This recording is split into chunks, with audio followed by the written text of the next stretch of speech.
ഏറ്റവും മനോഹരമായിട്ടുള്ള ഒരുപാട് ഉദാഹരണങ്ങൾ ഞങ്ങൾക്ക് ചൂണ്ടിക്കാണിക്കാനുണ്ട്.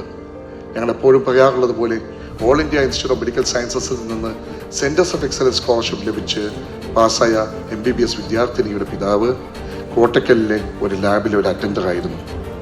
അതുപോലെ കോഴിക്കോട് റെയിൽവേ സ്റ്റേഷനിൽ പോകുമ്പോൾ കാണുന്ന ഒരു കൂലിയെ കാണാം.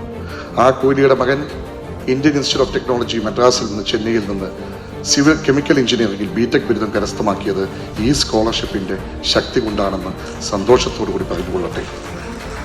ആതുര സേവന രംഗത്ത് ഏറ്റവും പ്രയാസം അനുഭവിക്കുന്ന രോഗികളെ സംബന്ധിച്ച് ഞങ്ങൾ കാര്യമായി കടന്നിട്ടുണ്ട്. NGOകളിലൂടെ, അതുപോലെ ആശുപത്രികളിലൂടെ.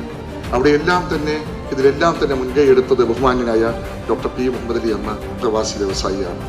അദ്ദേഹത്തിന്റെ മനസ്സിലെ സ്വപ്നം, അദ്ദേഹത്തിന്റെ മനസ്സിൽ അക്കാലത്തിൽ 80കളിൽ ആളുകളെ തിരിയുമ്പോൾ വേണ്ടും വണ്ണമുള്ള യോഗ്യതയുള്ള വ്യക്തികളെ കിട്ടുന്നില്ല എന്ന പ്രയാസത്തിൽ നിന്ന് ഉത്ഭവിച്ച ഒരു പ്രസ്ഥാനം ഇന്ന് വരെ ഈ സ്ഥാപനം മുന്നോട്ട് പോയിട്ടുള്ളത് ആ വ്യക്തിയുടെ വ്യക്തിപരമായിട്ടുള്ള സമ്പാദ്യത്തിൽ നിന്ന് മാത്രമാണ്.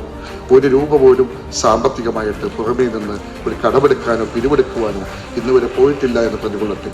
ഇനിയുള്ള കാലത്തേക്കും ഈ യാത്ര തുടരുമെന്ന് അദ്ദേഹം നിശ്ചയമായിട്ടും വ്യക്തിപരമായി ഉറപ്പ് നൽകിയിട്ടുണ്ട്.